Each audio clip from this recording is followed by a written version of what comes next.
And come on, baby. All right, it is working. Oh, yeah? Yes. Nice. So, yep. Okay, so I'm going to start our video, but I'm just going to cut and paste first, so you guys won't see particularly anything yet. Cool.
Yeah. Whoa. Healing frequency. Okay. Oh, very nice. Wow, that was very good. Oh, thank you. Yeah. So first of all, ladies and gentlemen, I want to introduce Professor Brendan McMULLIN. No worries. But as he says, no worries. So, which is always makes me I've happy. been called much worse. I know that feeling. It's And the ultimate career in which you are never going to make everybody happy. yeah. And just I mean, we have a group of people here, which we're excited to talk to, but let's just talk about Brendan for a minute. So Brendan, you are a longtime trombone player and a longtime educator as well, right? Yeah. Yeah. Yeah. And I have to admit, I never really delve into bios too much. And I couldn't actually find a big bio on. Uh, Yeah. Or a lot of pictures either.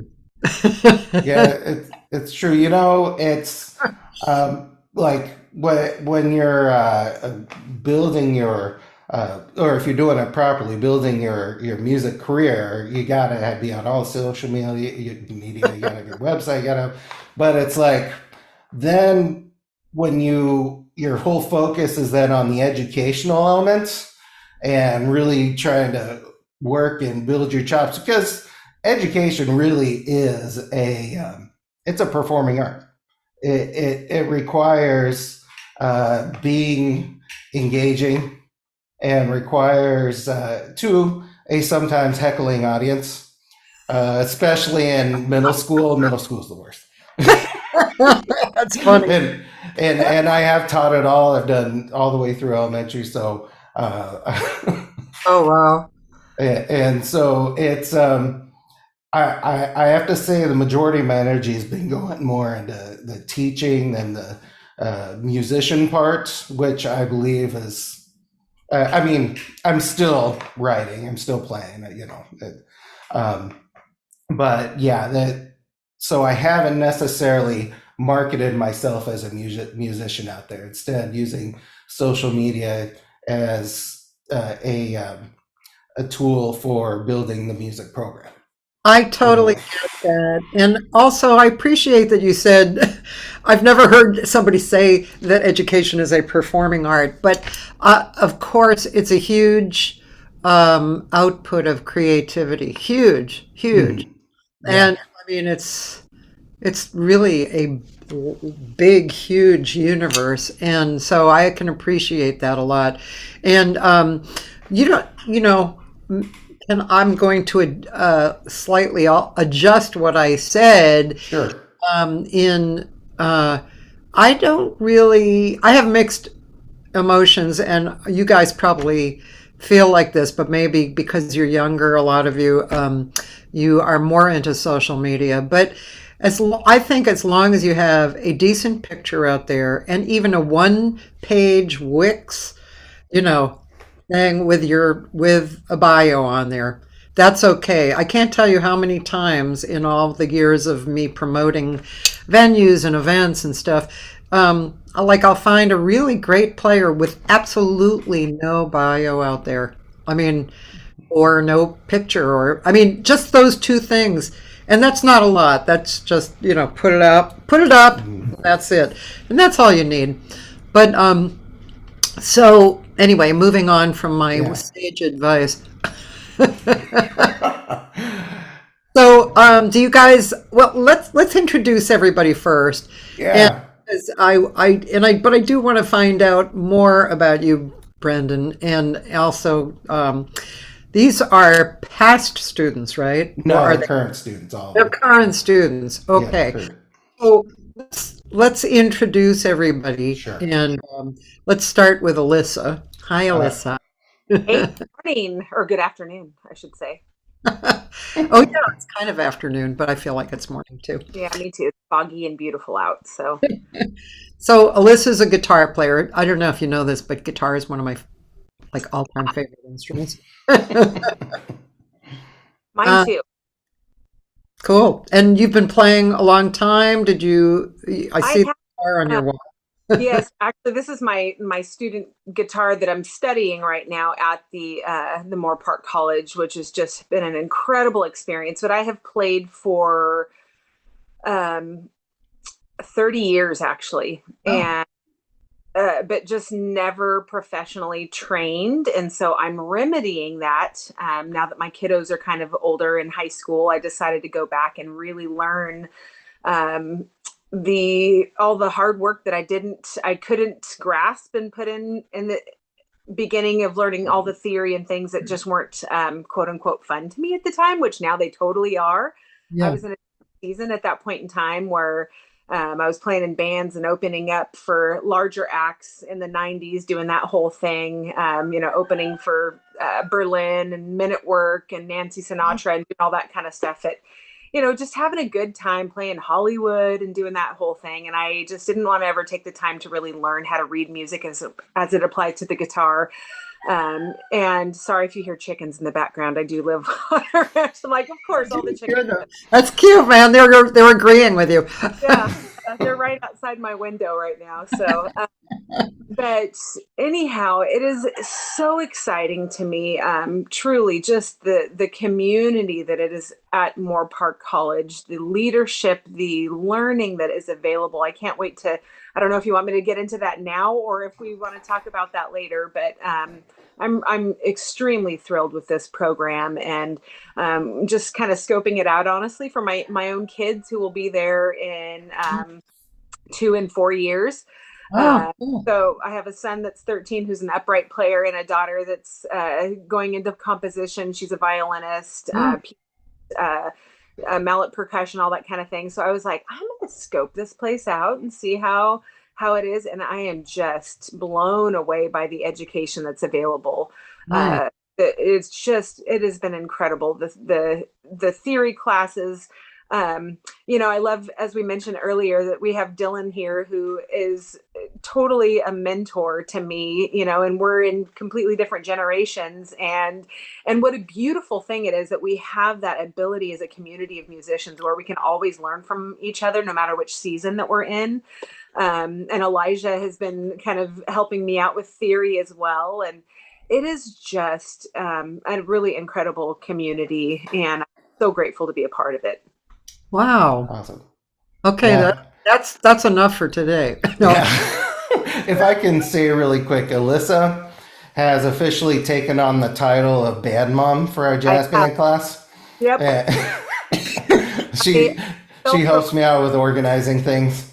And she and I actually went to CSUN together and didn't know each other at the time in the late 90s. I started this process 30 years ago. I was accepted to Cal State Northridge 2 weeks before the earthquake. And of course, it was one of those like, oh, everything just fell down. It's in trailers. I'm going to go anyway. And I did. And I had a lovely year and a half and had the craziest situation where I had an autoimmune disease strike me at the age of 19 and completely disable me wheelchair bound for almost 3 years. Wow.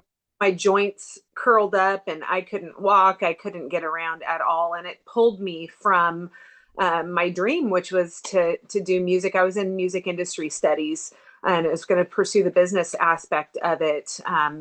But, there was a different plan out there for me. And so I just lived life and had my family. My husband and I always have played in bands. We're having our 25th anniversary actually next month. And thank you. We've always played in bands together. He's an incredible percussionist. And we just, lived life, started our family late. So our kids are a little younger for our age, but just enjoyed playing music. And now we still do. I'm the music director at a local church. And so that's my primary day job, if you will, and getting to work with a community of musicians there. And it is so incredible to be able to take the things that I'm learning from Professor McMULLIN and from the theory classes and apply that and share that with this next generation that I'm trying to help train up. But admittedly, I must say, I probably know the least about jazz out of any of this group because I've never done that. So there's been a huge learning curve for me as far as learning the various seventh chords and things that we typically don't use within the church setting, which is my primary, day-to-day situation. So it's been really exciting. I'm learning, I'm growing, I'm doing independent lessons. I'm trying to get all the knowledge I can from Dylan, who just smokes it in there. He's incredible. And let me just interrupt and say, jazz guitar is probably one of the hardest, instruments ever. So, I applaud you for learning all that. That's really, it's great. And I do. Yeah. And, I just want to squish in this comment for you guys. I've been booking this video recording studio in North Hollywood for the last year called Kulak's Woodshed.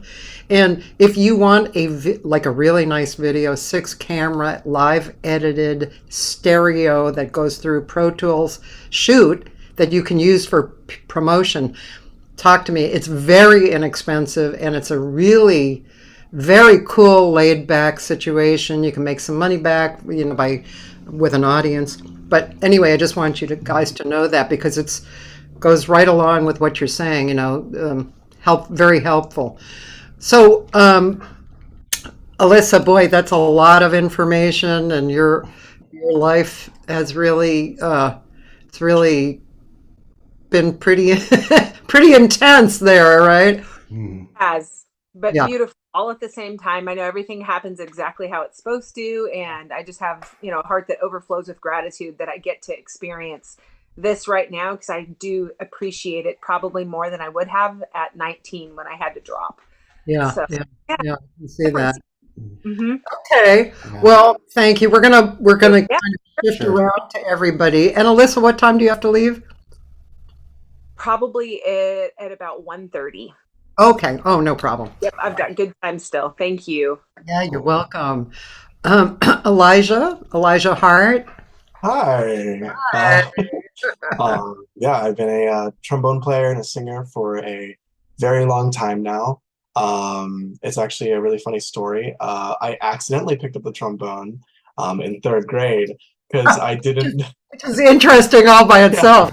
I didn't know the name for a tuba at the time, so I accidentally said trombone, and he gave me a trombone. I was too embarrassed to say anything. Oh, that's and I've been now you're probably okay with that, though. yeah, I'm very happy I picked it. It's very it suits me very well. And then for singing, my mother's a singer, my grandma's a singer, my great grandma's a singer, my great grandma's a singer. Oh, wow. And all of them have had their own respective groups and recordings and stuff. So they've kind of trained me and kind of got me to where I am and stuff. So I've been singing all my life. And music has been a big hold that entire time. So yeah, that's it's been there. And then I just got a piano. So I've been playing piano a lot. So Yeah, we hear him improvising and dabbling in our rehearsal room every so often when he can sneak in and nobody's in there. So, and Elijah, so you're how long have you been at Moorpark? It's been I think 2 years, a year or two. Yeah. Okay. Yeah, and he actually took a semester off because you can fill in the blanks for me as far as maybe what you were feeling at the time. Yeah, at the time it was the transition from high school to college and just the adulthood and just maturity, just all that stuff just piling on. And I just realized oh, I just need to take a bit of a break to reconfigure myself and understand really what I want. Do I want music to be my life? And I knew that I wanted to. And just taking that time to really realize that and fully understand what I'm doing at the school and why I want to be there, where I want to go in my future, and everything there. It just gave me the time to do that. So yeah, I just took the semester off. That sounds really good. Are you intending to stay in Los Angeles and do your career? Yeah, so I would really love to stay in LA, but if I would love to go to Berkeley, the music college in New York. I would really love to do that, and if that opportunity arises, I'm going to pursue that. I'm going to go there, but I think I'm gonna stay local for gigs and stuff. So yeah. Yeah, cool. I went to Berkeley. Mm. Yeah, 72 to 75. I'm a little older than you guys. And I played, look, I even still have my flute here. Which I try and play a little every day. But yeah, they didn't have vocal at the time there. That was how long ago it was. When I left, they actually got a vocal program. So anyway, that was a long time ago. Then I came out to California. But yeah, Berkeley, it's cool. Boston is a great town. Yeah, and so close to New York. Yeah. Good luck with that. Yeah. And Elijah and I teach him privately as well as him in the classes, and we've been working on some jazz tunes. Yeah. And how are you feeling about tearing those tunes apart? I feel really good. I feel very good. I'm still a little new to jazz a little bit and stuff like that, but I feel really happy about it. Yeah. Cool. That's great. Good luck. This is great. Okay, so I am going to move on because this is still pretty much introductions. Yeah. Dylan Embring. Hi, Dylan. Hello. Hi. I've been a Moorpark College student for 2 years, going on my fourth semester here. Um, I've had a lot of really great opportunities because of the connections and the educational content of the things that I've been given here. Um, I came into the program having played in, high school band, high school jazz band, all that stuff. And I arrived at Moore Park really, ready to start studying for my instrument and working in ensembles. And I was graciously taken in by, everyone in any music related programs, from our theory professors, musicianship professors, um, applied professors, Director McMULLIN. Like, I have been greatly supported in every aspect of my education there. Uh, Cool. I've been given a Yeah. lot of I've been able to use those skills already to kind of, I go mentor some high school jazz band kids, and just I think the education that I've been provided with from Moore Park has really allowed me to do a lot of things that I've wanted to do for a long time. So very, very grateful for the community and the people, and everything I've kind of received here. Yeah.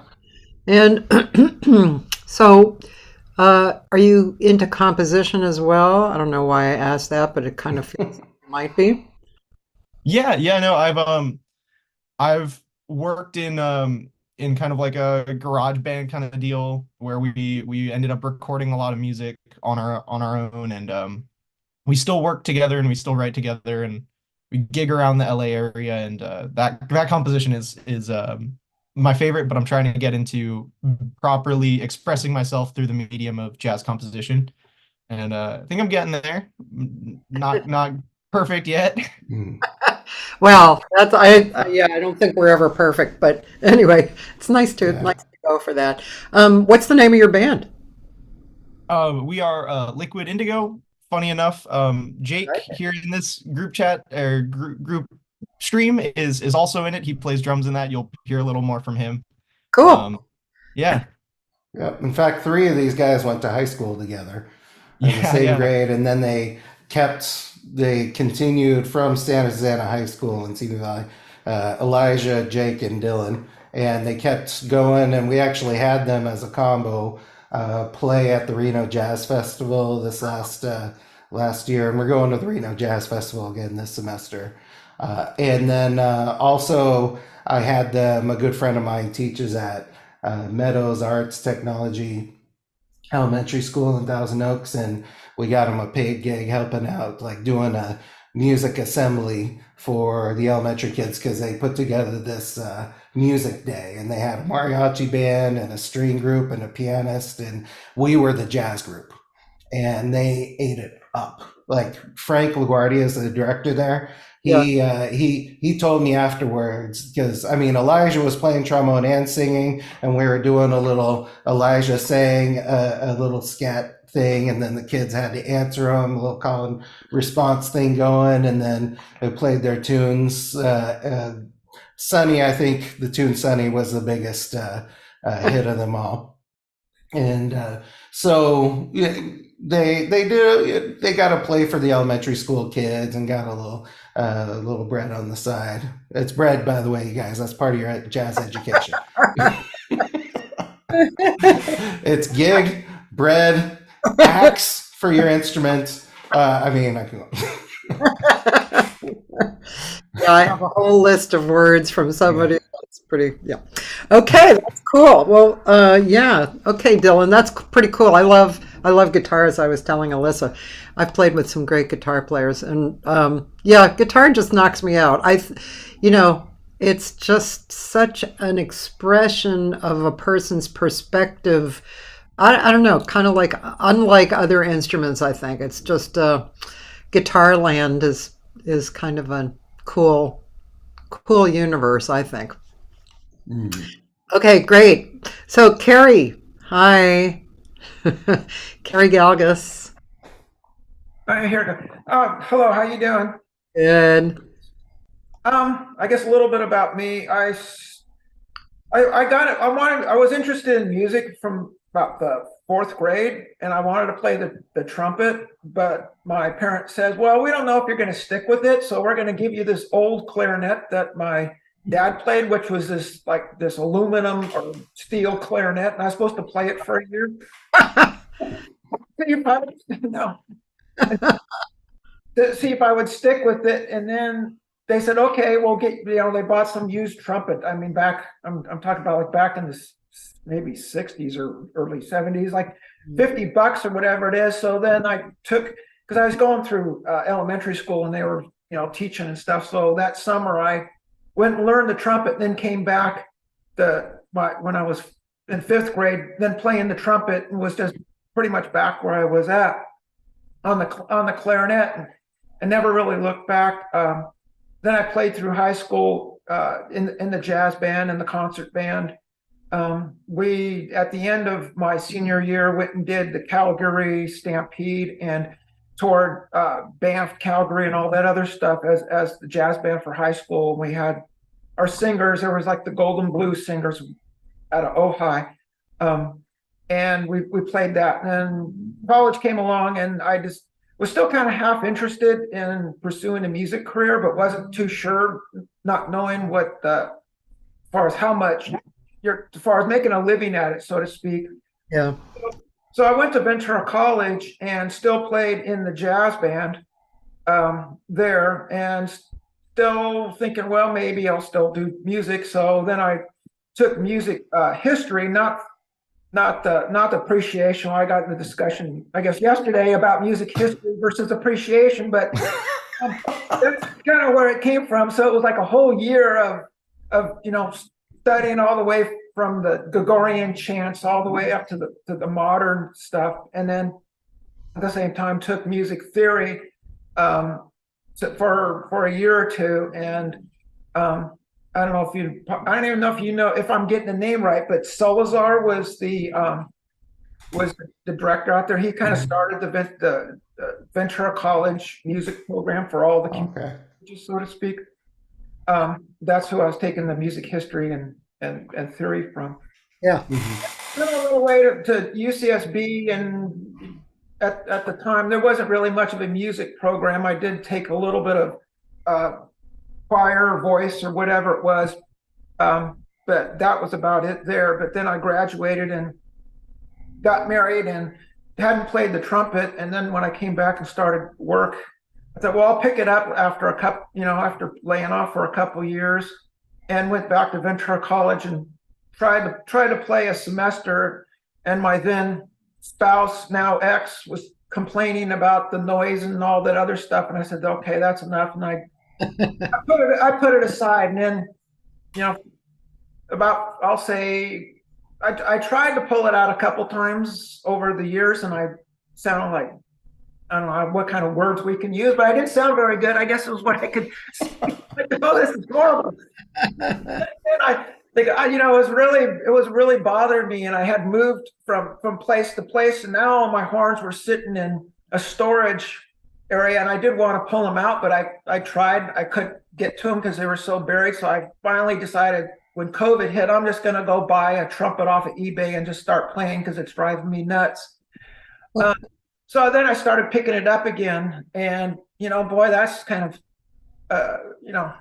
some realization, because all of a sudden you kind of remember where you're at, and then you pick it up again and you're trying to play, and all the air is coming out of the side of your mouth, and your cheeks are hurting, and your lips are hurting, and it's boy, this, I'm gonna have a long road to hoe, so to speak. And my thought at the time, I was living in Ventura, was to go to Ventura College, but by then they shut down. So then I had moved up to Camarillo and was just doing my own thing. And there was a Camarillo community band was playing that I just kind of happenstance and go, oh, I'll go do that just to get familiar.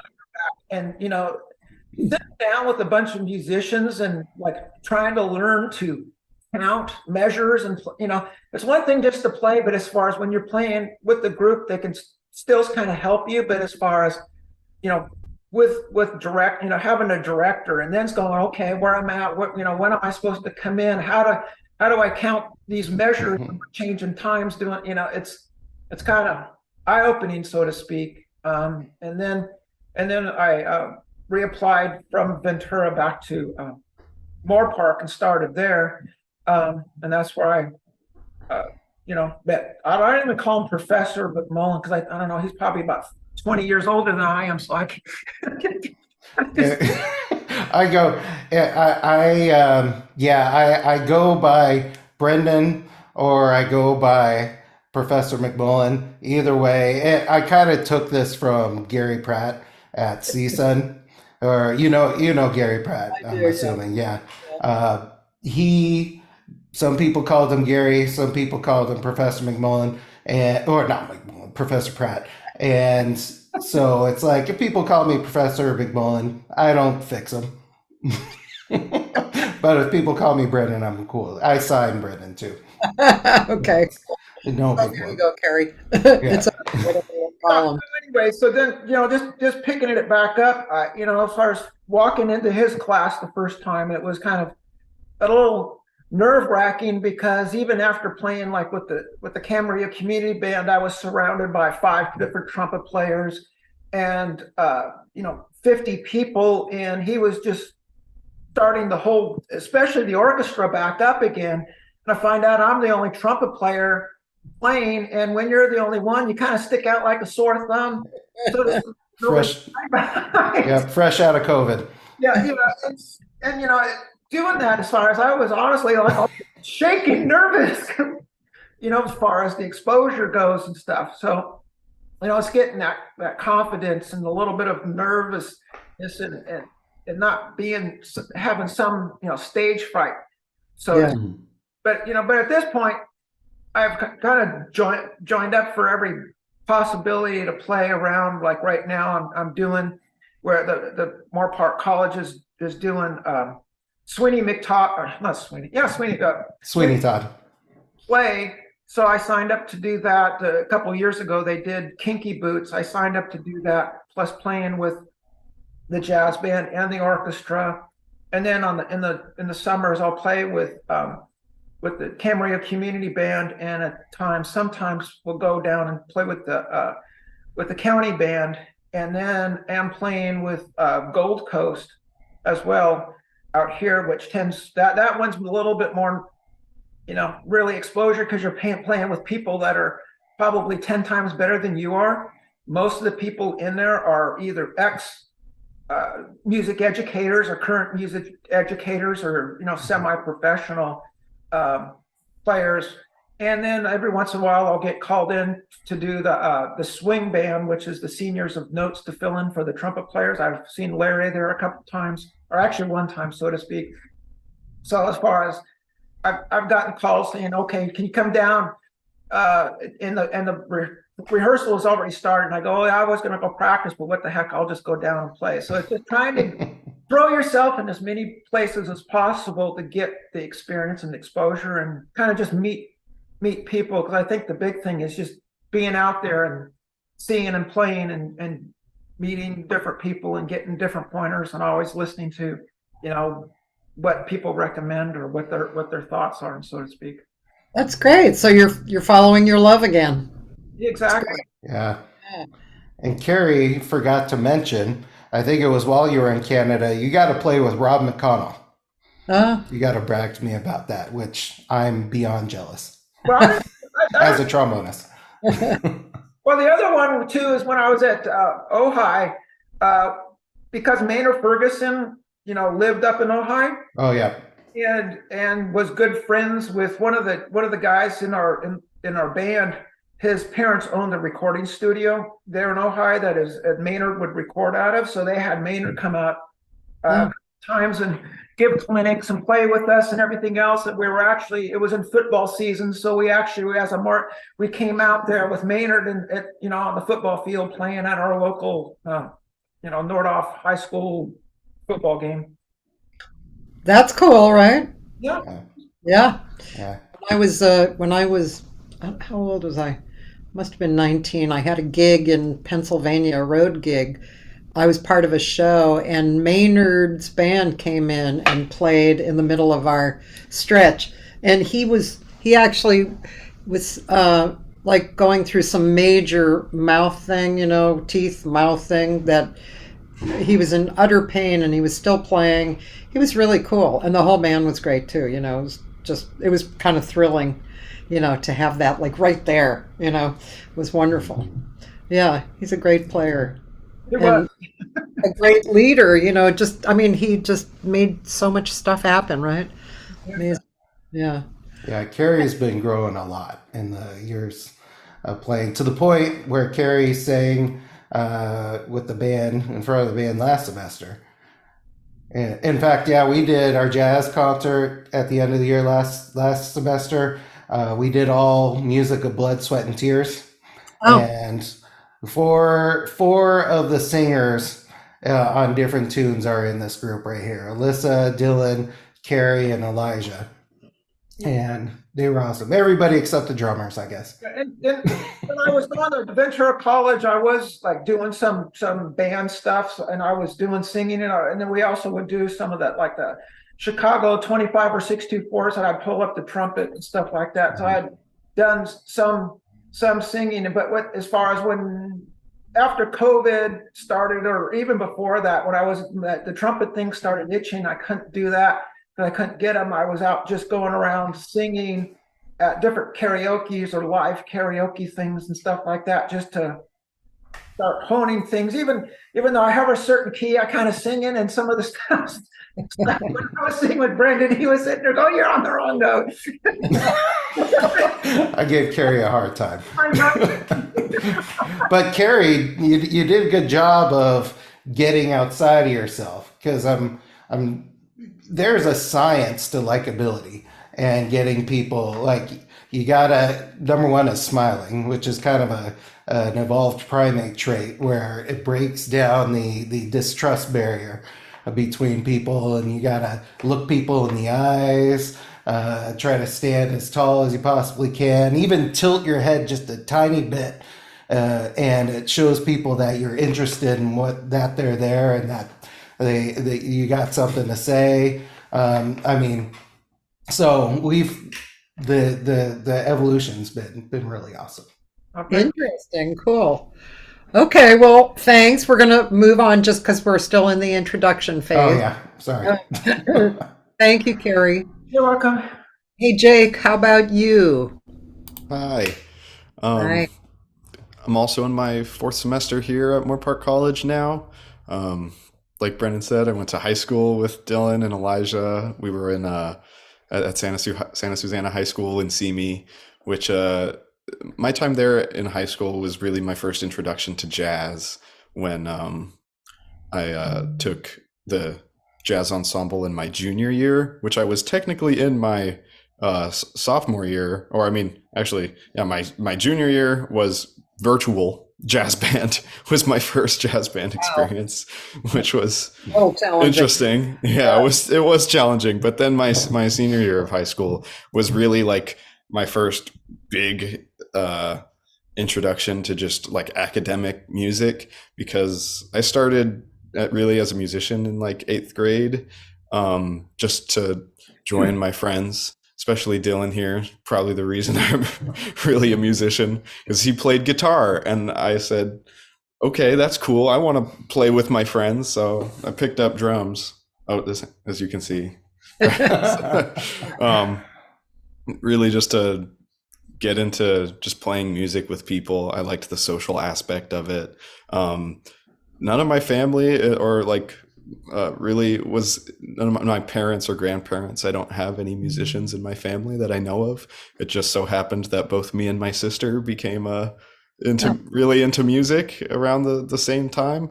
Her a little before me. She was always singing and dancing growing up, but then she's real into musical theater now. So we're both at Moorpark in the music program, applied music program, which is really the craziest bang for your buck of any college program you can get. The private lessons at a community college setting is really, I'm really appreciative of that. It's a great opportunity. But yeah, Moorpark College has been great.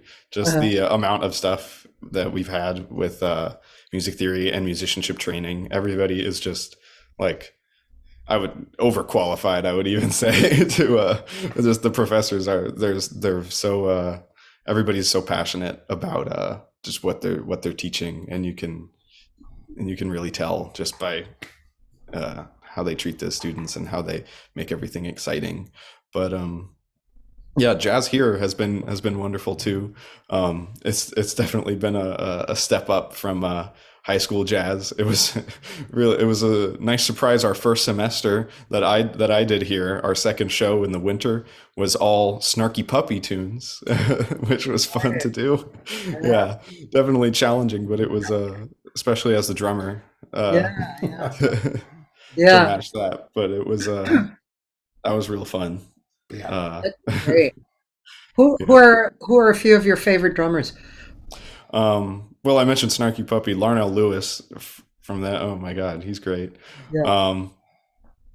As far as like in the jazz world, Nate Smith's real cool. He's got, and who else now?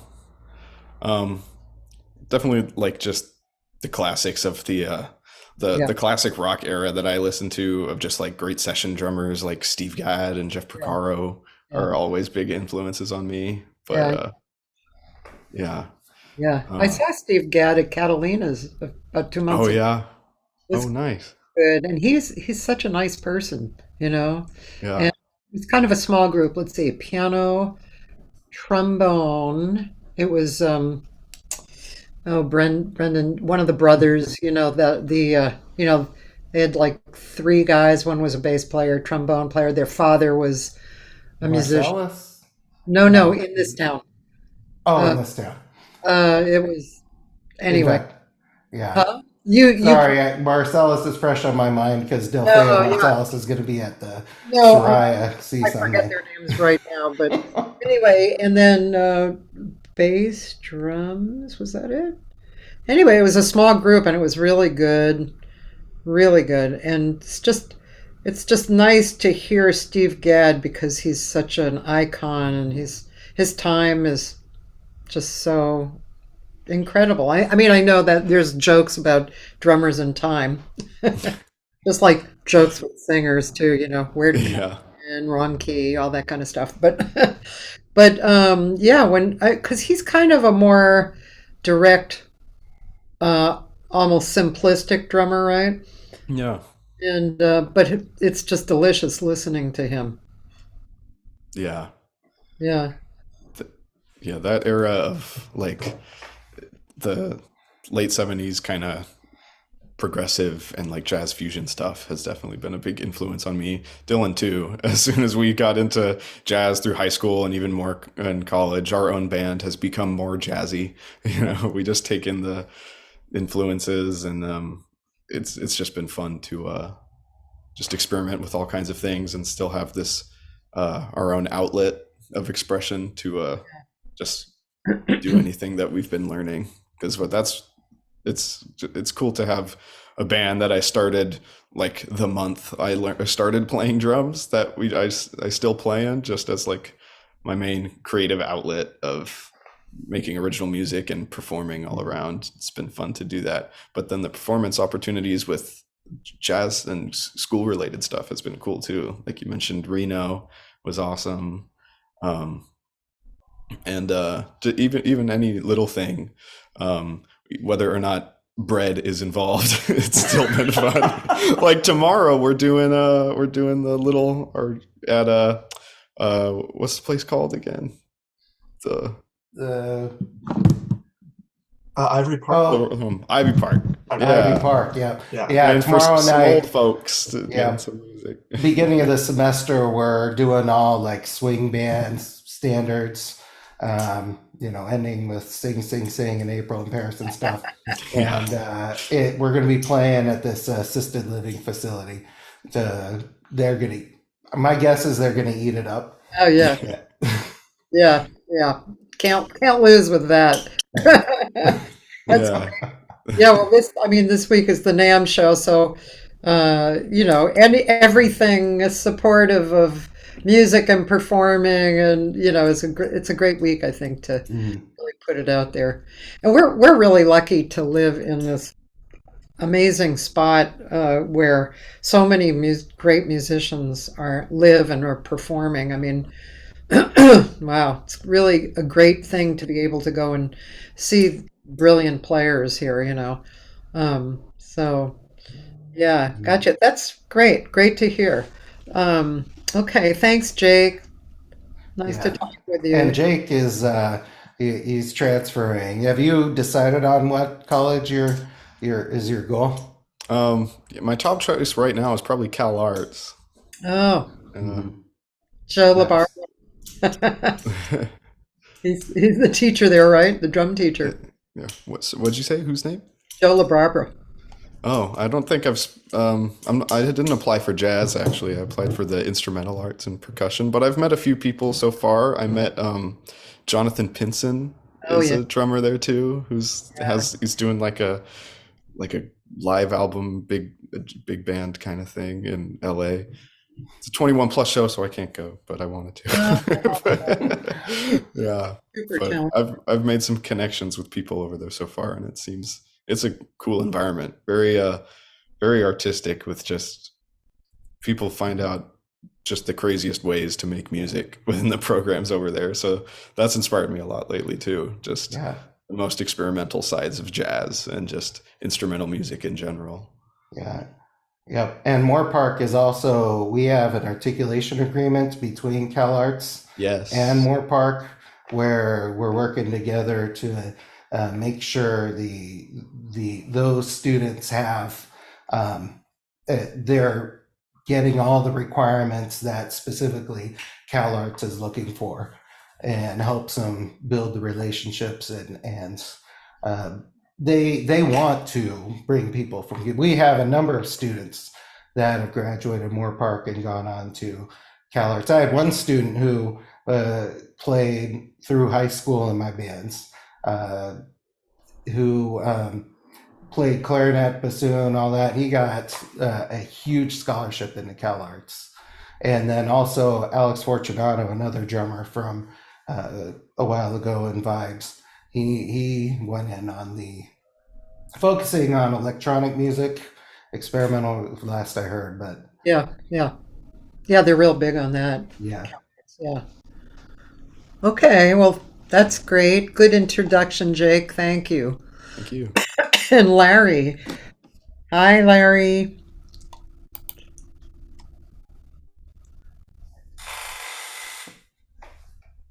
Oh, you're on mute right now. He knows, I think. There we go. There Sorry about that. There you are. New stuff.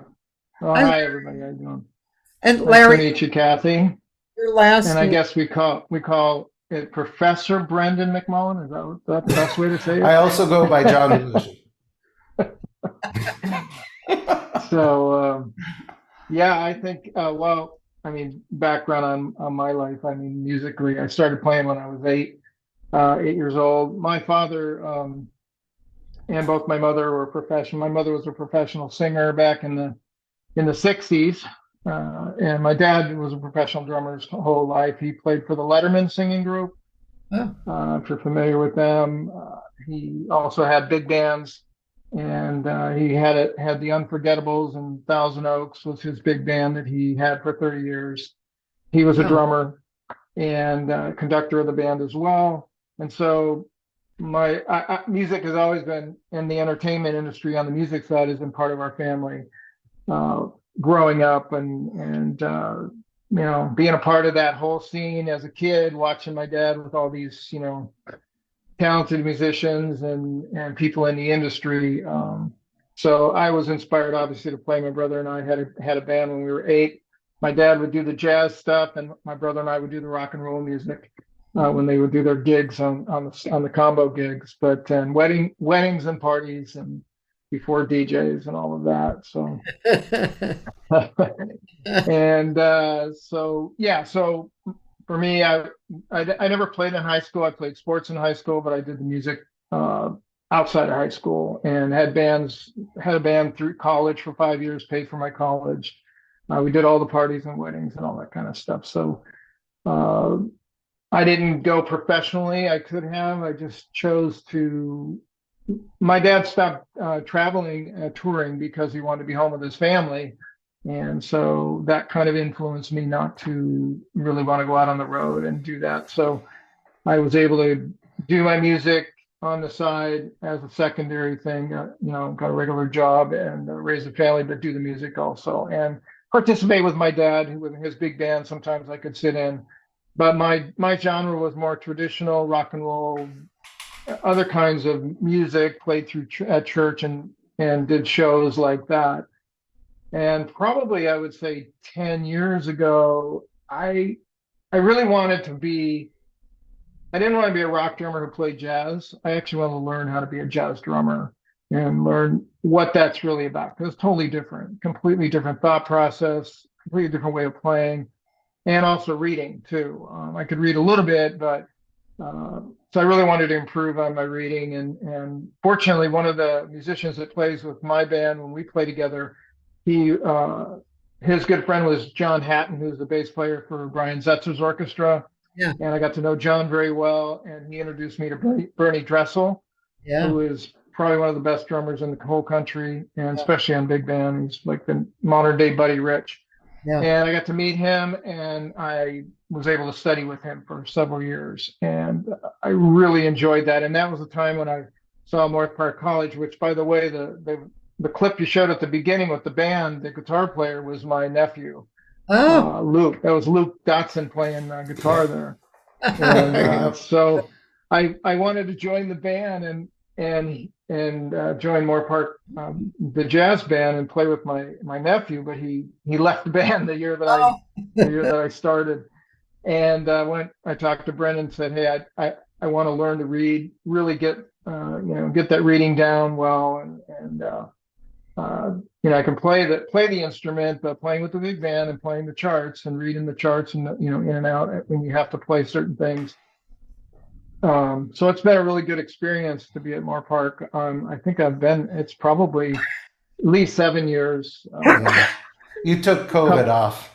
Yeah, COVID I took off. I actually did. Yeah. I took to probably 2 years maybe until we could be live again. Mm-hmm. And so I subbed for some big bands. Carrie mentioned I subbed for the Singers of Note and also the Unforgettables, which was my dad's band. And he lived till 92. He passed it last November. And Brendan came and was able to play with the Unforgettables for my dad's big band tribute. Oh. And that was really special for me to have Brendan there playing. And he did a really cool trombone solo, which was really cool because I brought a chart that the drummer for my dad's band said, "Hey, why don't you sit in?" And I got to sit in with the chart, and Brendan played the solo. Yeah. So it was really cool to have that connection there musically, and really enjoy it. So I enjoy being a part of the band. I like we get to play some percussion too. We get to help some of the students kind of figure out how to fit in there and not overplay and things like that. So it's a good experience for me. I'm learning a lot just being a part of the school and part of that program. Mm-hmm. And it helps me when I have to go sub for the big bands in town because they all sight read. That's what they do. They just pull out the chart and say go. And so that helps me. Doing it at Moorpark College where I can spend some time with the chart helps me when I have to sight read. So anyway, so that's just kind of my journey there as far as being part of Moorpark, but I really enjoy it. So and Brendan, he's a great instructor as well. So I appreciate that. In fact, Larry's been really helpful with because it's important to me that people be engaged, and pianists, we have more pianists than we have parts to, and same with the guitar. So I encourage and in a way require everybody to be doing something on a chart, whether it's just playing, looking over the shoulder without an amp, or playing some percussion or something. And so we got a number of people who are new to auxiliary percussion that Larry's been helping out with a lot, and Jake too. Yeah. And by the way, is it a coincidence that our drummers here are on the bottom we're the last ones to log in. We lay the foundation. That's where the foundation is. You gotta have it, right? So. Well, very, very good. Thank you. And it's kind of cool here. We're listening to everybody's story. Everybody has obviously a different story, but we're definitely all an extended family, right? So it's very nice to kind of reiterate that. And that's actually, I mean, you guys are like number, I think it's 565. This is my 565th interview since the beginning of the pandemic. And I have to say, even though I've been a musician all my life, it just during the pandemic and interviewing all these people, I just got the feeling again and again how connected we all are, and how much music is so crucially important to us, and how it regardless whether or not we have these high ideals of healing the world, we are healing the world. We're balancing out the planet just by our output. So I just want to acknowledge all of you guys for being a part of that. It's a beautiful thing. It really is a beautiful thing. I have some questions from some of my regular hangers here. And I'm going to start with my friend Roland's question, which is always funny because he always brings this up. But anyway, sorry, Cathy, but the question has to be asked. With all the different backgrounds and experiences, they all must have been exposed to my hero Zappa. What has been their experience, if any? Any Zappa people out here? Okay, Dylan. Yeah. So you want to, Dylan? Do you want to comment on that? Yeah, a big introduction to Zappa in my life was my high school band director, who kind of really helped push me in the direction of music academia. And I listened to Joe's Garage, and I listened to Shaky Booty, and things haven't been the same since. So I got to see Chad Wackerman play with a group at Oak Park High School Jazz Festival. They did like a master class performance type thing, and really, really wonderful stuff. Zappa's influence is felt, hopefully, by me.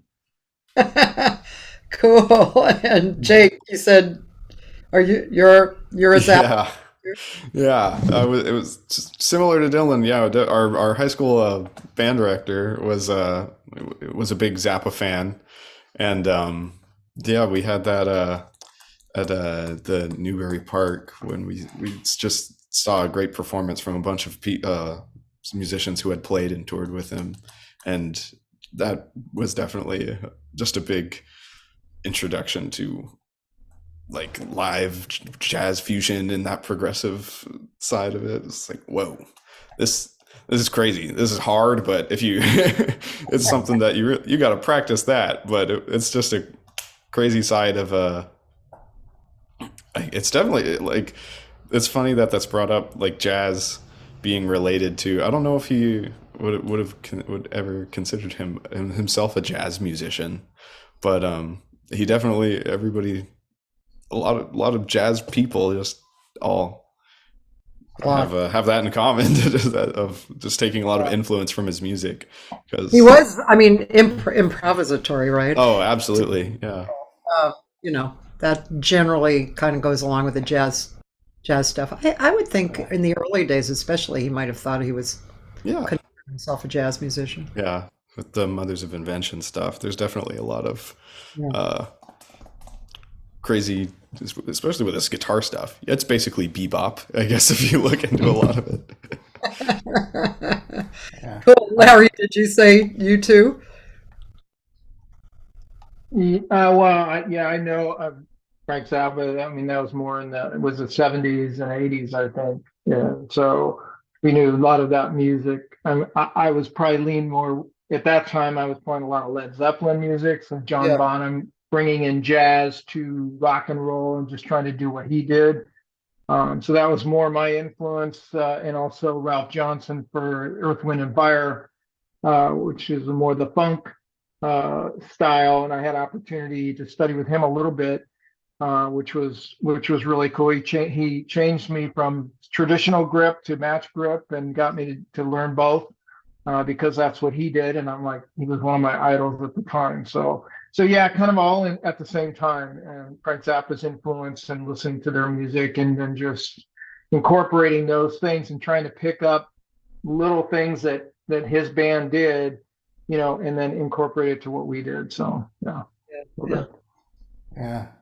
I'm impressed that their band director from high school is doing an amazing job at Santa Ana High School, it's a performing arts magnet. Oh.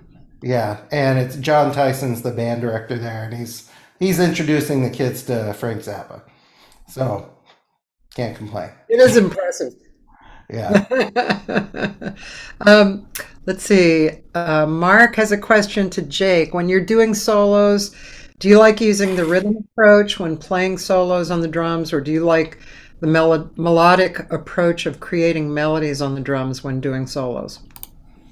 That's a good question. I think it's always a good idea to have a mix of both ideas. Usually in my head, it's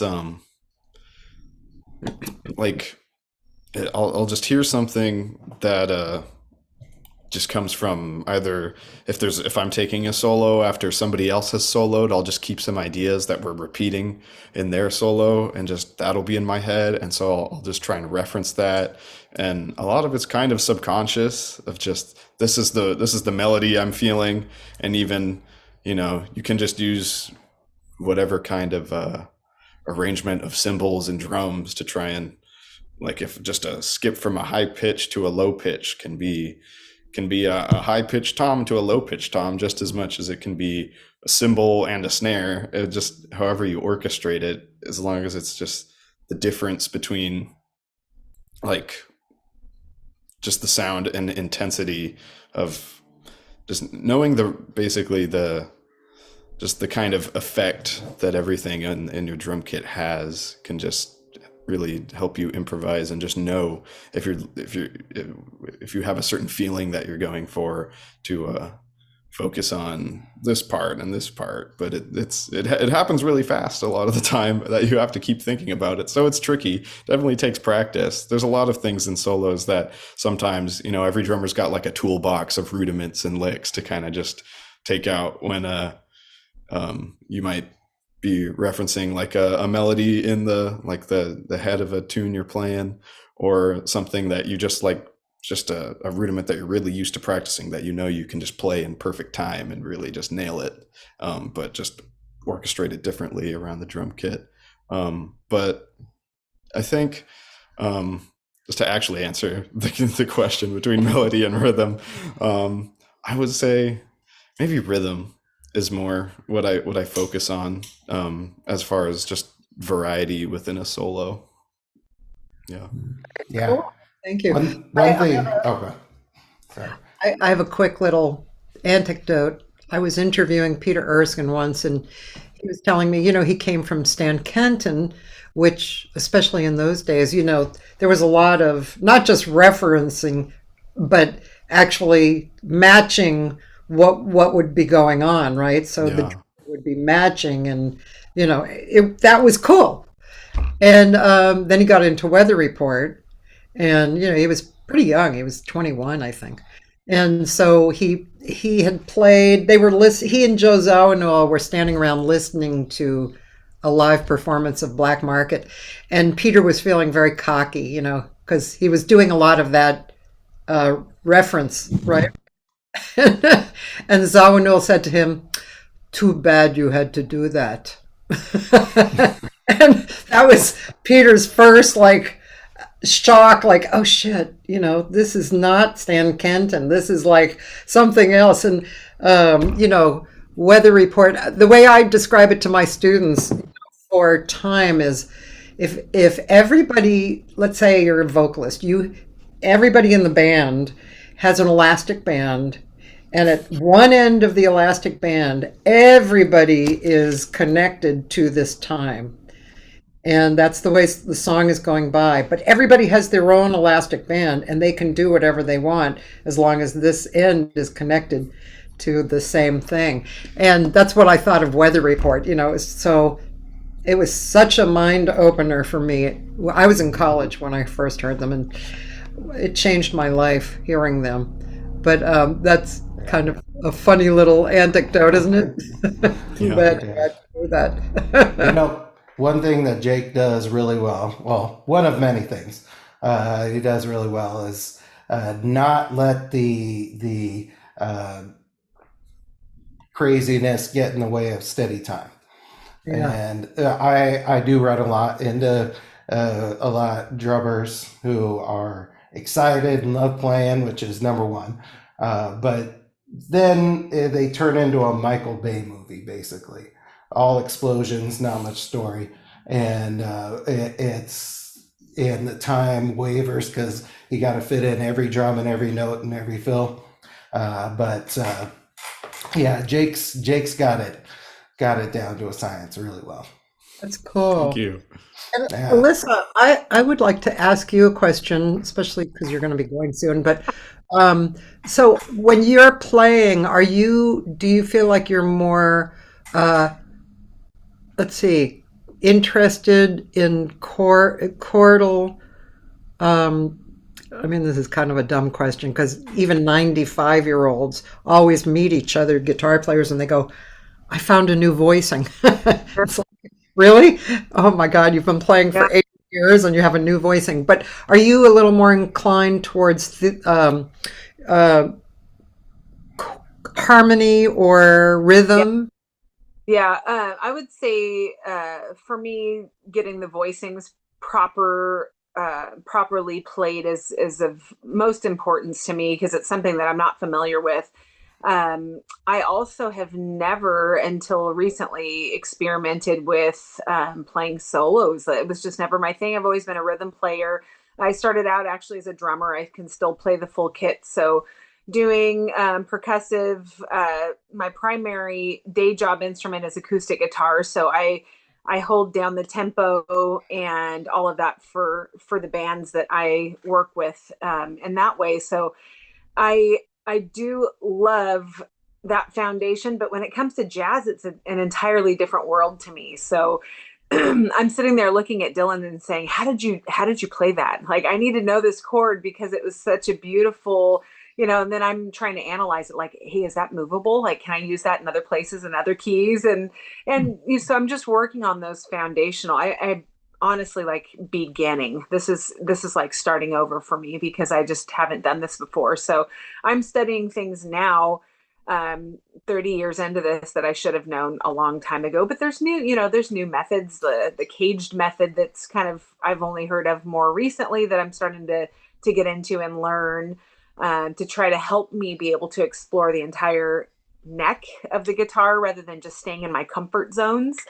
So yeah, I think the chord voicings is the big thing for me, and the harmony, because there's such beauty and flexibility with the jazz as I'm coming into this and looking at this music that I've never seen before and saying, hey, what does this mean? Oh, that's just you're comping. And it's like, oh, all right. So I can kind of do my own rhythm or, and then just having the direction from Professor McMULLIN, for instance, last week, he, as I was playing a part, he said, don't feel like you just need to lock in with the eighth notes. Like, you can be a little bit more colorful in that area or play sparsely to kind of create interest, and just experimenting with I'm the kind of person where I always like having everything laid out. I want Excel spreadsheets and all this stuff just dialed in. And that is the opposite of how a lot of this works in the jazz world. So it's exciting. It's scary a little bit, because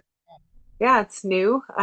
But yeah, I would think so too. I mean, I've played with some really interesting guitar players. Ted Green, who is like a genius. But even he wrote this intricate book, but later on he called it instead of chord chemistry, he called it chord Frankenstein.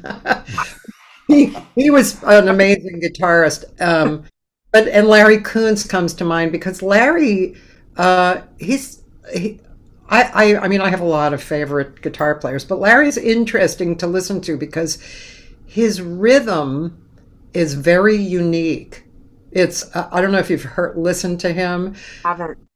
He's very unique. He has taught at CalArts for a long time, but harmonically he's very interesting too. But his rhythm, it's not standard. It's not standard rhythm approach. It's really interesting. Check him out for rhythm. I absolutely will. Thank you. Fascinated with him. Yeah. Yeah. So many great guitar players. Yeah. Okay. Well, thank you. And Elijah, I want to ask you a little bit more too. And so, well, one question. I do have a few more questions. Well, and Roland wanted to say also that Elijah, Dylan, and Jake are so mature for their young age. And he said, I was such a baby at their age. I admired their maturity. Their heads are so together. Much success to you.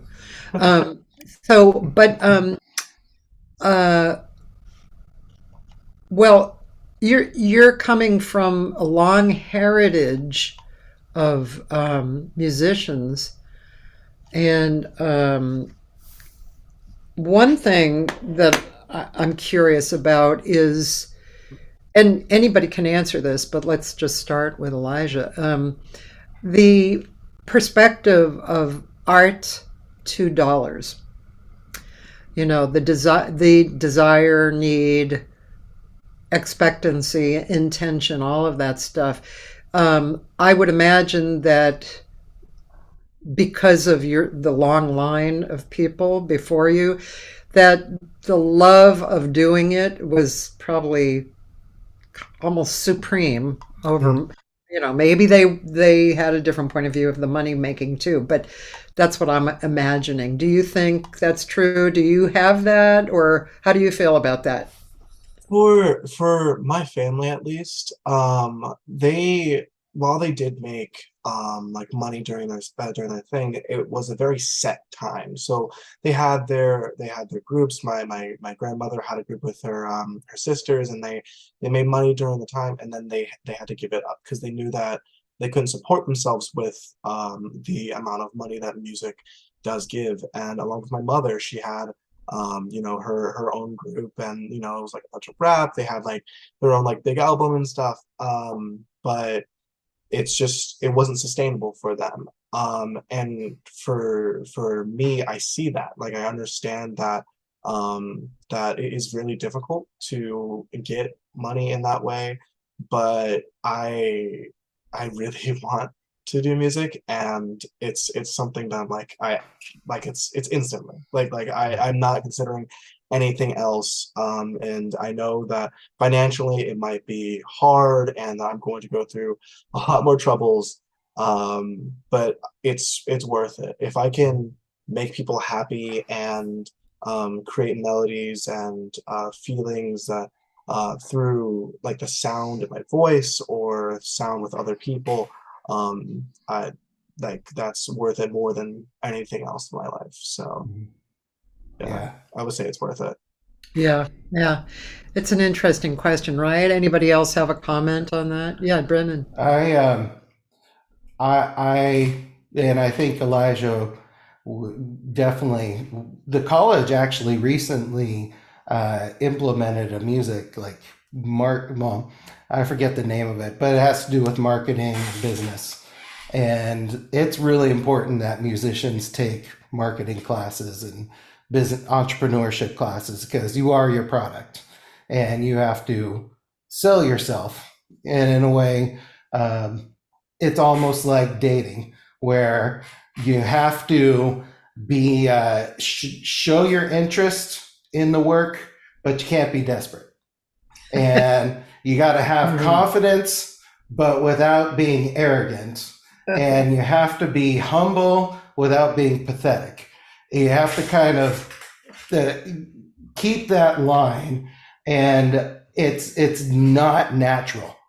It's something you have to study like a science. and then implement. Which I could make comment on it as well. Yes. If I'm talking to a young musician who has a passion for wanting to continue in music, the realities of the business itself, if you're single and you can go on the road and you can get with a band and you can do your thing and you can make some good money that way. Usually the people that make the money are the band. If you're the band or the person, like if you're one of the members, if you're a musician who gets paid scale, you're going to be playing in a lot of different venues to make a good living at it. So it's one of those. I learned that from my dad because he traveled and he was part of the band, but he wasn't the letterman. And so then he decided to get a full-time job and then do music on the side and then continue to do recordings and stuff so he could still be part of the music and he loved to do. And then when he retired from his regular job, then he got back into the music full-time where he had the money to be able to sustain, not getting the big dollars that the main guys get. So it's one of those, like, I love music. I love playing. I love being a part of it. I had a music business on the side. I even had DJ business, so I could do that and still be a part of it all. So it's kind of your choice of where you want to land with it. But the one advice is if you're going to go for it full time, then become so good and so in demand. Like, for example, on Andrew Zenowick, one of the best guitar players in all of Los Angeles, and probably in the country. The guy's phenomenal. Yeah. So he's gonna make a good living. He's gonna get, and then he meets everybody and everybody wants him to play for him. So you're gonna do that. It's like become so excellent at your craft and be available to play everywhere. I know guys that will just play regular gig for $100, and there are people and these are guys who tour with Doobie Brothers or whoever or big bands, but they do it to be connected. So that because it's a small world and all of a sudden you get to meet people. So it's like pursue it, but just know if you really want it to be a living, then you become so excellent at your craft. And I think that's what sets you apart as well. So that's really. He mentioned Andrew Zenowick. Yeah, that probably came fresh to mind because he's going to be our guest artist this semester. Oh, cool! We're going to do a concert. Not only it's like we have the orchestra first half, jazz band second half, and he's going to play the Vivaldi lute concerto with the orchestra, and then we're going to do all his big band tunes. He has 4 of them arranged, and wow, he was initially going to use the money to hire more people, but I told him, I'll arrange a couple of them for you. So we're having a full big band concert of just Andrew Zenowick tunes with him playing with us. That sounds great. I'd like to hear that. When is that? That is in beginning of May, I believe. I got to pull up my calendar here. I believe it's the first weekend of May. It's either Friday or Saturday, not Friday. Scratch that. It's on the. I should go to May instead of March. There we go. That was on May 4th. May 4th. That's correct. Yeah, May 4th. Thank you. And that's at Moorpark? Yeah, that's at our Performing Arts Center at the college. I'm gonna have to really try and come to that. That sounds super amazing. Yeah, it's good. It's good. It's 7:00 p.m. and it's it's at the college. And I try to bring in artists and sometimes have themes to concerts, like we did a concert of Snarky Puppy music. We actually a year ago did our main concert was a tribute to Black American musicians and composers. So like our orchestra played William Grant Still, and also for the jazz, Elijah here actually did a duet with piano of Strange Fruit, which was really, really touching. Wow. Yeah, and along with like Duke Ellington and Fletcher Henderson, Jelly Roll Morton, a bunch of stuff over time, and it was a great experience. So the goal really is to make music diplomacy, because music is diplomacy, and music is what, in a way, jazz has made people from other countries become closer to us. Like one of the big examples I could think of is like Arturo Sandoval. Yeah. He secretly listened to Dizzy Gillespie while in Cuba, and it's like I stole that diplomacy line from the director of the Moscow Symphony who played at the Soraya at CSUN. It's basically music, especially when it's music that is authentic. Yeah. That it's hard to be judgmental about that, even though it may be different. And so that's why I think blues music is probably the most influential music pretty much in all of American music. Yeah. Is really the authenticity of it, especially in its origins. So it's as part of that diplomacy, it's also getting people together. Like my best friends I have right now, I played marching band with in high school. I did the jazz bands and orchestra in college. And music, especially that collaboration with music, it allows you to not just connect with people on a deeper level, but it builds job skills too. And that's one of the things, being at a community college, we kind of we're having to let people know that even if you major in music but don't plan on making a living in music, your skills that you're going to learn are going to transfer. Like I have at least 2 friends I could think of that I went to see some with that were music majors that are now lawyers. And there's an LA Lawyers Philharmonic that performs at the Disney Concert Hall, and a big band of barristers. That I've had lawyers come through my band and play in my band. Yeah. And part of it is that ability to control your nerves, the poise, the charisma that comes with playing, the memory, sorry, I'm speaking to the choir here, but preaching the choir. But like the spatial temporal reasoning, visualizing complex math problems, hand-eye coordination, the ability to self-analyze the most minute of things, the ability to appreciate aesthetic beauty, a greater appreciation, greater focus, and it helps you even just carry a conversation better. The social skills that come with it, which are huge in any industry you go into. Absolutely. And life.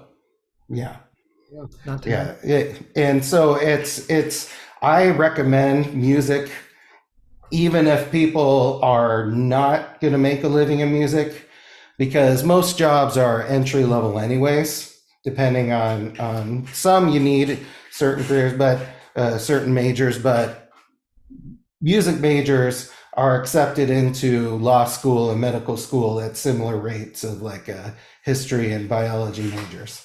And they're even sought out sometimes because when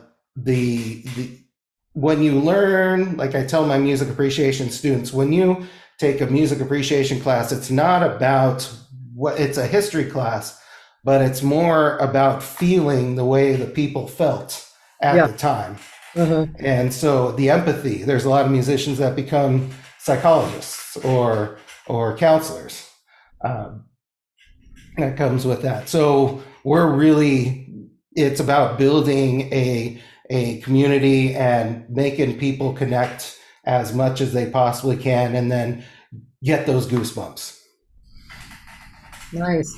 Hey, should we listen to one of your videos? Absolutely. You want to do the one with the God Bless the Child one? Sure. We should do that one. Okay. Yeah, because we have, you'll recognize the singer and you'll recognize the trumpet player too. All right. God bless. I think that's it. Okay. I'm going to share in a moment. Here we go. This is Blood, Sweat, Tears version. I don't think I can get any bigger. That's good.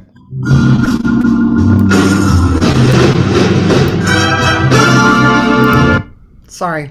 Nope. I can't get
God the child, stand up and say, I've got my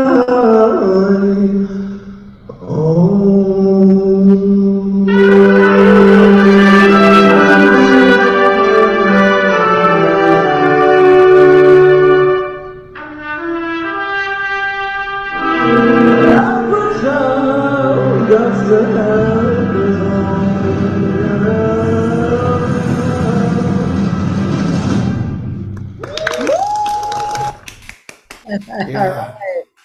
All right. Oh, and there goes again. Cool. Oh, great. That was last semester. Great job. Yeah. Harry, that was you, right? Playing? Oh, make sure you turn on your mic. I'm doing it. Yeah. I think it was Jake. Oh, you said Carrie. It was Jake Yeah. playing drums. Jake, yeah, you did drums for that, Jake? Yeah. Oh, okay. Nice. Yeah. That was Yeah. that was a fun one. I think that might have been my favorite out of the Blood, Sweat, and Tears bunch that we did. Mhm. Yeah, that and what else was there? Which was the one you sang, Alyssa? I think that might have been my one of my favorites too. You make me so very happy. Yeah. Oh, that was my favorite. Yeah, That one was so good. that was a lot of fun. Yeah. One thing I want to mention about like community and stuff, and makes our college and community college situation unique is I've had on at least 4 different occasions, father son or mother daughter or in my classes. Yeah. In my bands at the same time. And I went to a wedding about a number of years ago. It was before COVID, but I went to a wedding of 2 trumpet players that met in my band. Oh, And, wow. and now they have 2 kids last I counted.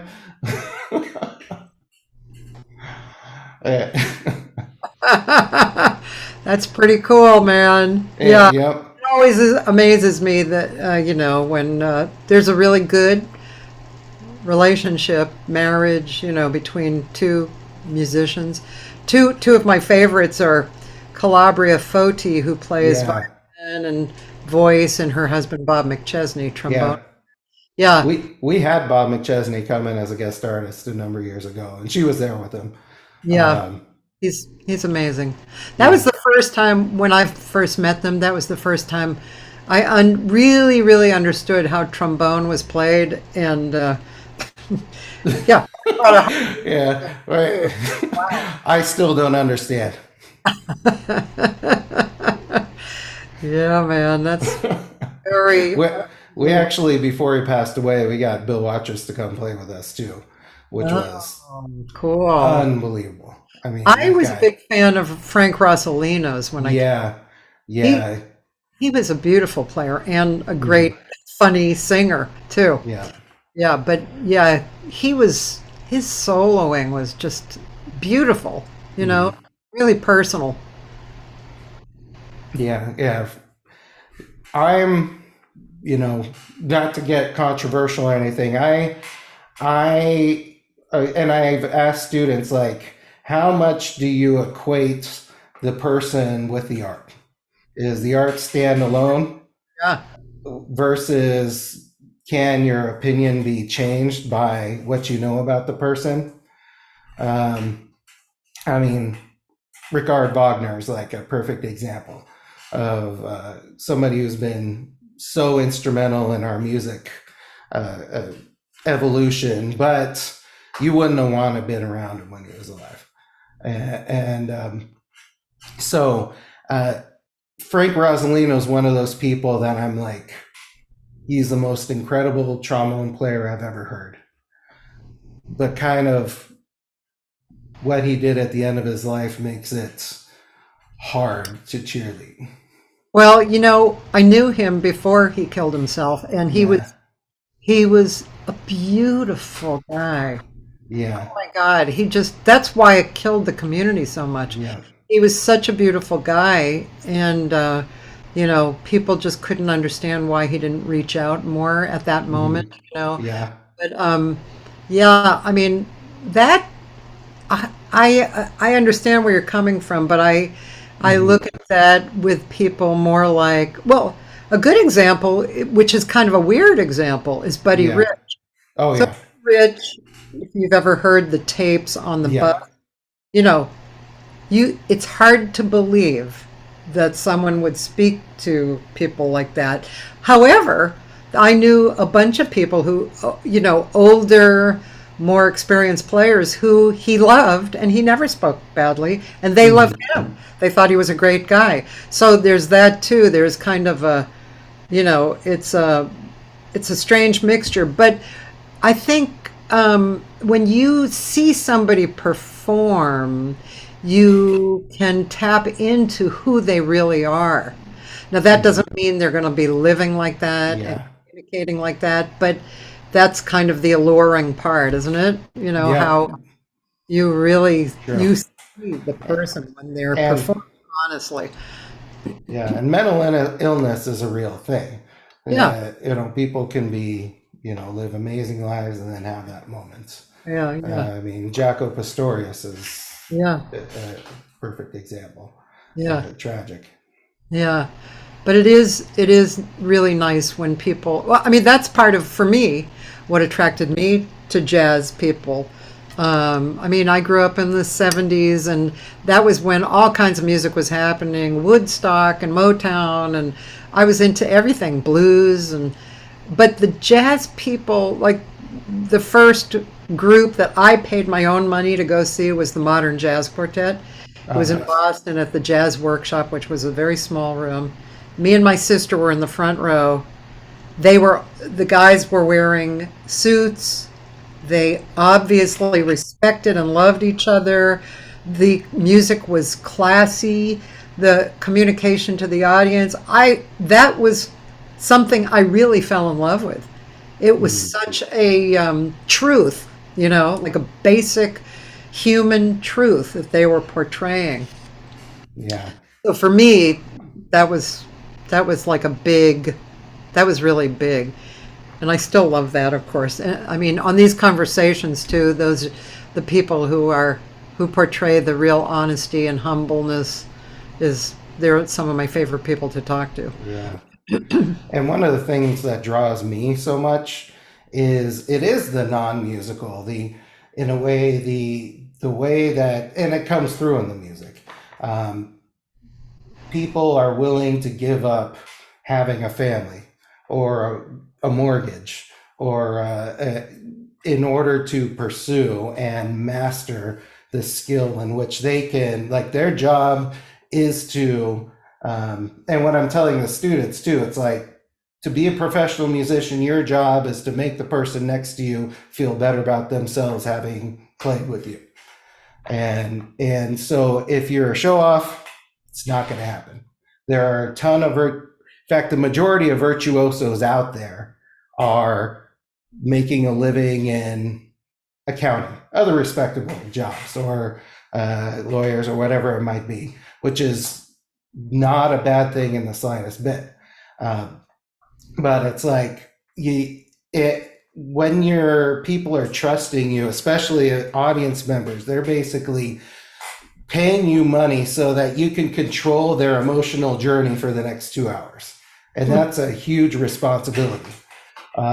And so maintaining focus on that as compared to on yourself is really the key, because learning your parts at home, practicing at home, is not for you, it's for everybody else in the group. It's so that you could come in and you can contribute rather than being a speed bump. So, and because everybody really, I mean, I'm very fortunate that I do have some high school students that participate, but they're generally the very motivated. In fact, I had a clarinetist in my orchestra last semester that's like made the all-state honor band and all that. And so they're generally there because they want to versus the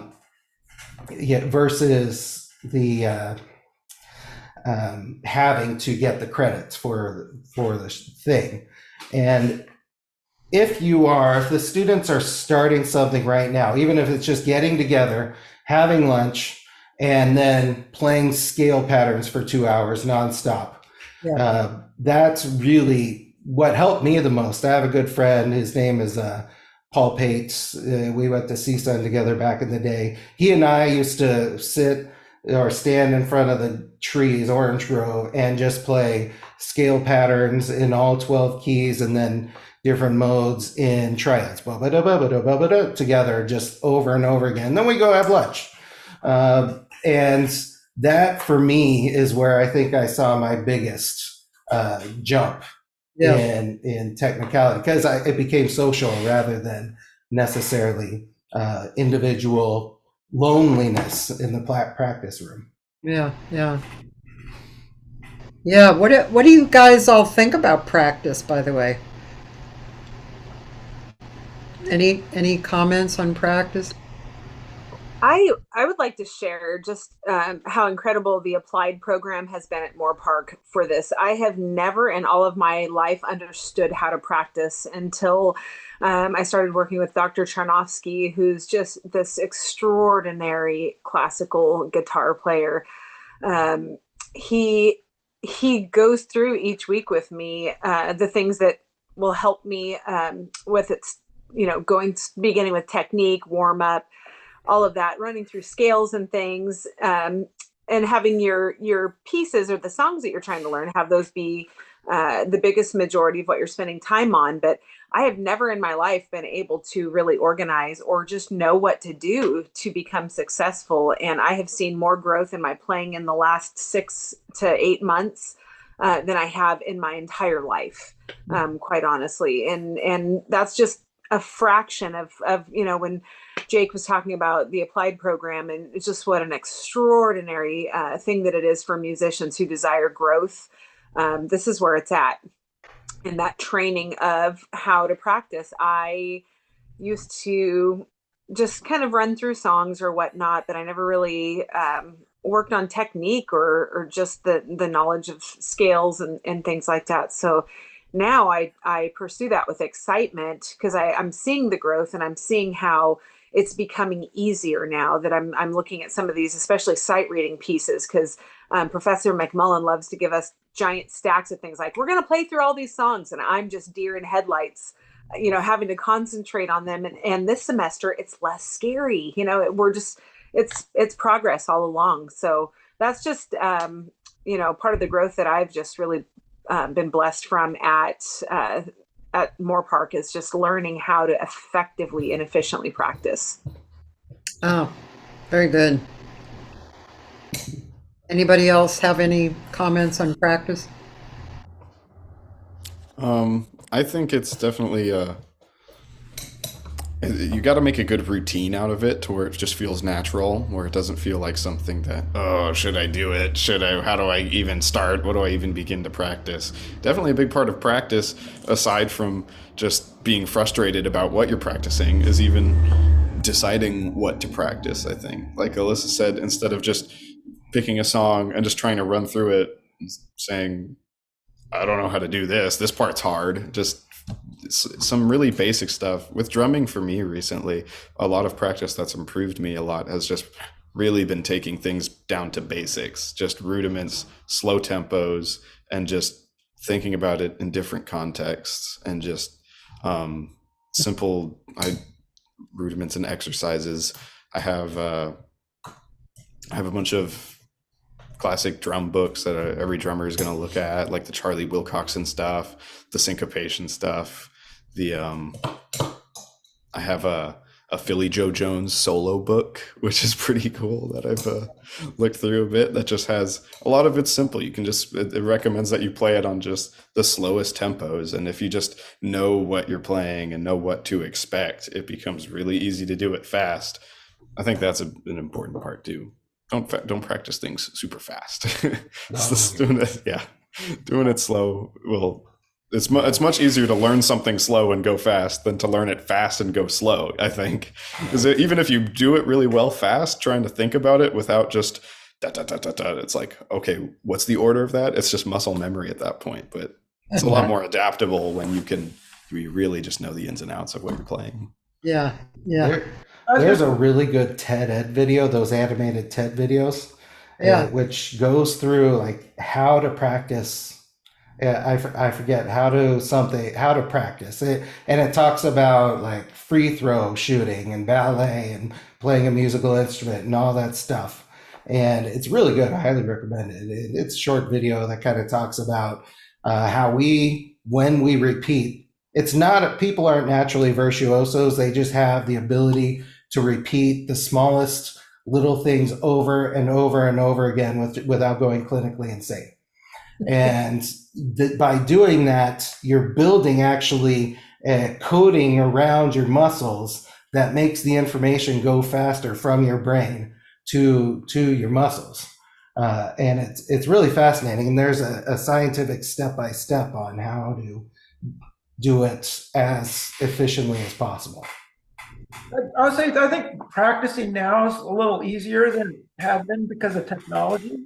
And as far as going back the way I used to practice, I didn't practice and do that many exercises back when I was younger, but now I can use tuners and I'll play long tones and I'll play octave jumps and I'll just leave a tuner on and I'll just watch as I'm going. I'm using the same valves. It's all lip, and I just watch where I'm at and try to just pin that be in pitch as I go up and down the scale and stuff. Or we couldn't do that before. We didn't have those instruments, or we'd have metronomes, but the metronomes were just clicking away and you could watch it. Now, as far as one of the things as far as I think has helped me a lot, as far as given where I'm at, is I'll probably spend 45 minutes a day just doing exercises and long tones before I even actually practice the music.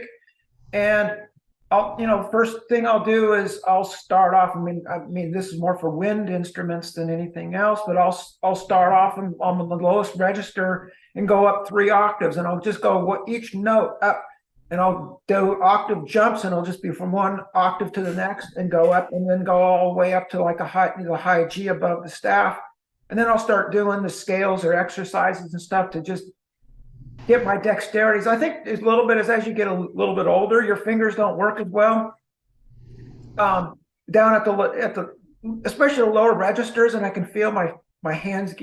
My mind is at one speed, my hands at another, and it's like they're getting tangled up, to so to speak.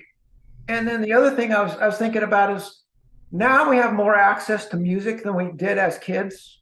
Yeah. Which, as far as you had to go out and buy the records or buy the tapes or whatever. Now you can go find the music, you can download the music, you can listen to the music, and a lot of it is when you're playing trumpets or any kind of other wind instruments. Sometimes all you're doing is playing one note, and that's your chance. And you don't get it at the right measure. It doesn't matter how many times you practice it at home. If you're just going to go play one note, it's actually knowing exactly when you come in, what to hear, and make sure you're on pitch. And that takes. I mean, there's just as much practicing the timing within the music. And you could play the music without you can play the music without having any music in the backgrounds. You'll never know if you're with in time, in tempo, and in pitch. So I think right now the technology is a little bit better, but it's somewhat time consuming. And one of the things I've kind of come to realize when I read a lot about even some of the virtuoso guitar players, some of the ones we don't necessarily think about, even the big rock and roll, I think of I'm the names going right now, but as far as all he did was he was playing scales, and he was actually studying classical music, and he was trying, deciding whether he was going to go do classical music or not. But all they did was just scales all day. They didn't go out and play solos or anything. They were just practicing their scales, and that makes you more fluent, especially when you're going to go improvise. To just let everything go naturally and don't have to really think about it as much. Yeah. Cool. Nice. Very cool. We're coming to the end. Actually, it's been 2 hours, believe it or not.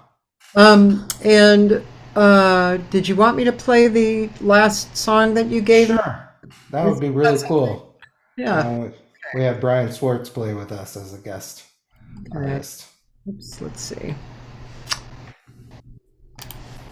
And this is the tune that he wrote for John Beasley's Monkestra that we played. I Mean You, yeah. Incredible chart. Yeah, I love that band.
Yeah.